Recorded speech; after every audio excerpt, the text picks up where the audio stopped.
3, 2, 1. Okay, guys, this is an episode of Scott Talks Law, and welcome to another episode of Scott Talks Law. So, in this episode, shall be talking about property law 2, and we shall be more specific about pre-contract stage. Shall be talking about the pre-contract stage. So, what you need to know about property law 2? Property law 2 is basically about conveyance. Most of land conveyance, property conveyance, and the procedure in conveyance. So in the previous episode, we talked about the modes of land conveyance, the possession, the four modes of land conveyance: the possession by conveyance by agreement, conveyance by inheritance, conveyance by prescription, and conveyance by possession. The four modes of land conveyance. So in this episode, we shall be talking about the pre-contract stage in land conveyance. So we have the pre-contract stage before the contract stage. So this is the stage comes before a contract is entered. So what you need to know about this pre-contract stage: this is the stage that involves a lot of search. So a lot of search is conducted during this pre-contract stage, and the search is about the property in question. So this stage, someone who intends to buy the property must do or conduct a lot of search, and this search is by the aid of an advocate or a property lawyer. So it's important for a lawyer, for this person who is intending to buy a property, or you who intends to buy property, to seek for a lawyer who will guide you in the procedure for buying that particular property. So this pre-contract stage involves a lot of search, and it is based on the principle of conveyance emptors. That is the obligation of the buyer to do that search. So the buyer has that duty confined by the law to do this research. So the buyer should be aware. It's based on the doctrine of conveyance emptors, and according to this doctrine, it says that buyer beware. The buyer should be aware about the property that you intend to buy. The buyer should be aware about that particular property, should do a lot of research about the property, because if you don't buy if you get the property that you do not intend, then you will be negligent because you are not aware or you did not do a lot of search.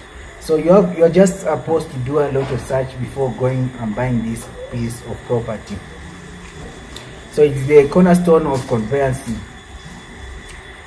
So the law imposes a clear duty on the buyer to find out much about the property in that question, and according to the common law, recognizes that the seller has limited duty of disclosure. So the seller has limited duty of disclosure. So in the case of Regional Development Limited versus Hull 1988 CH 190, because of this, it's prudent a buyer need to discover as much possible about the property being purchased. Usually this will be by both pre-contract search, preliminary inquiries before entering into a binding contract of purchase of property. The practitioner should bear in mind that if it fails to carry out that appropriate search, then they will be liable for negligence for any loss suffered by their client as a result of negligence conveyance. So as an advocate, should advise your client well about the procedure for conducting research, because if you don't do so, then you'll be negligent under negligent conveyance. So you should help your client in doing or conducting research before the client buys that property. So we have four types of search. So there are four types of searches that are conducted before a property is bought, or before you buy that piece of land for conveyance. So the first, we have county search, we have physical search, we also have we have county search, physical search, company search, and the land registry search. So those are the types of the searches that are conducted before buying a piece of property. So land registry search, this is a particular search that is conducted after you get that certificate of search. So you must apply for you must apply for an official search prescribed form number 84. If after getting this form, then you proceed and get the certificate of official search, form number 85. So you get the form number 84 of official search, application official search, then you get certificate of official search, form number 85, before conducting this particular type of search. So this type of search is done at the district or sub-county land registry, or control land or the control land, depending on the initial registration regime. So the purposes of this search is to find out what is the map, what does the map say about the property in question.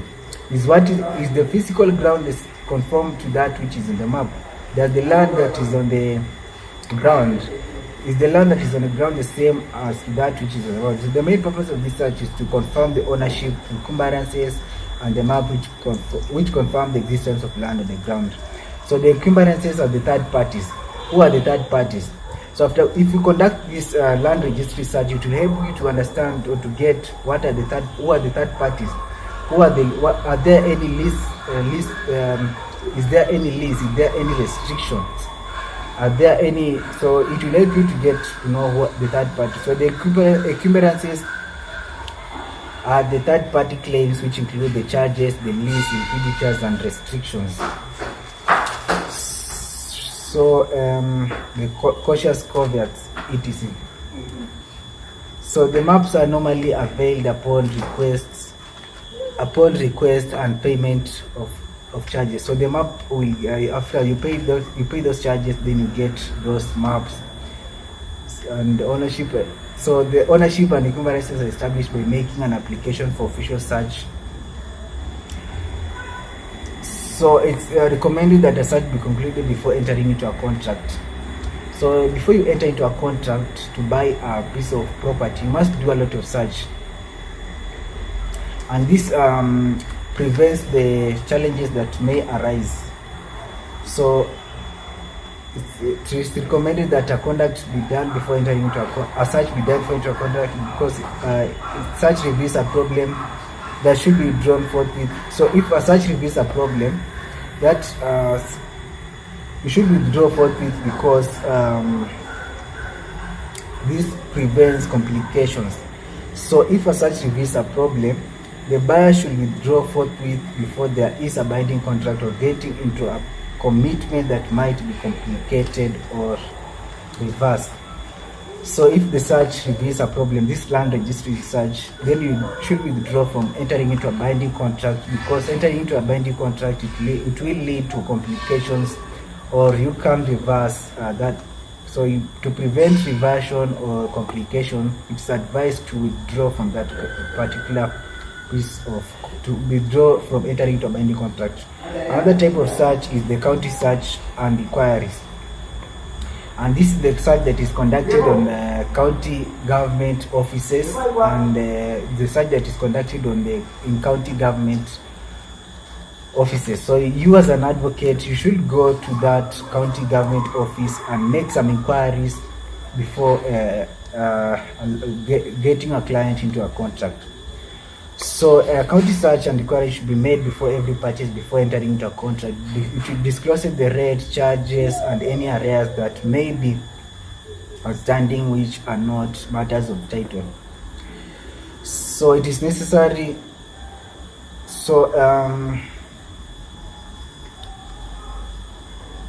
Searches should be accompanied by a plan, and this plan. So it's so important to have a plan before going for this particular type of search. Another type of search is the company search, and this is a search conducted where in a place where the registered owner of that the registered owner is a company. So in a company search, the registered owner is a company, and this is the search that is conducted to inquire about the company. Who are the managers of that company? Who are the directors of that company? Who are the shareholders in that company? Which people have which shares in that company? So the search will reveal the company, if the company actually exists, when the company was registered, the shareholders and directors of the company, and more importantly, the composition of the company in terms of who holds what amount of shares. So this search will confirm if the selling company has the power to sell the property, and the necessary resolution must be passed to that effect. So another type of search, and the last one, is the physical search or inspection. And this type of search is where you go and conduct your physical search to that area where you are buying that piece of property. And the purposes of this search is to check and state the condition of the property in the right condition, because it's not the duty of the seller to disclose information about or disclose the defects about that property. It's based on the principle of covert emptors, that let the buyer be aware. So another reason for conducting a physical search is to check who is the actual owner of the property. If the one who intends to sell the property is the actual owner of the property, so after conducting this search, it will help you know who are the actual owners of that property. To check the boundaries. A physical search will also help you to check and know the boundaries. Also to check the rights and easements affecting or benefiting the property. It also help you to check the rights and easements affecting the property, and confirm that the fixtures and fitting. It also confirms that the fixtures fitting contracted to be sold are the subjects of property. So this search will help you to know if the fixtures and fittings that are subject to be sold are the subject matter of the property. The fixtures and fittings that are to be contracted the subject matter of the property. So that search is important, a physical search, to confirm the surrounding neighbors and adjacent environment and activity. What surrounds this land that you are buying? The land that you are intending to buy, is it surrounding forest, or is it next to a national park, or is it next to a forest, or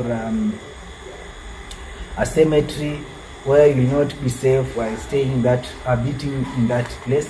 So you must do this search to help you get to know about that land that you are buying or you're intending to buy. So this search is also important to conduct. So in the case of Regional Development Limited versus Hall, it's important, it's prudent for a lawyer or an advocate to advise the client about the search. So in Laws versus R.J. Haddock Limited and 1985 2E LR 247, it was said that the buyer suing over damage caused by the rules might also be contributing to negligence if the buyer did not arrange for a surveyor at the time of purchase. So as an advocate, you can also advise your client to seek for professionals in that search to help you conduct that particular search. So a surveyor will be a good person to advise your client to seek while conducting that search, because a surveyor knows about boundaries, a surveyor knows about land things and land, how to fix boundaries and how to create boundaries. So the surveyor, advice of professionals like surveyors, civil engineers, and it is important to seek professional advice according to that case of Laws versus R.J. Haddock Limited. So I think that is the end of my lecture about the pre-contract stage in property conveyance, and have a nice day.